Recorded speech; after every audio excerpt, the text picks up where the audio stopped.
बिल्ला के आतंक से परेशान चूहा उस्ताद को बुला लेता है।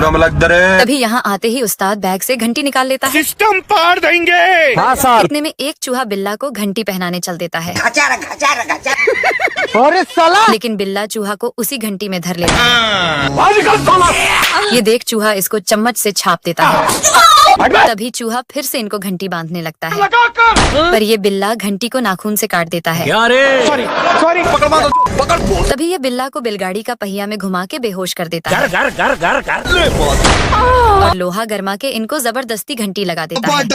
तभी बिल्ला को होश आते ही यह चूहा को दौड़ा लेता है, पर घंटी के कारण सभी चूहा बिल में घुस जाता है।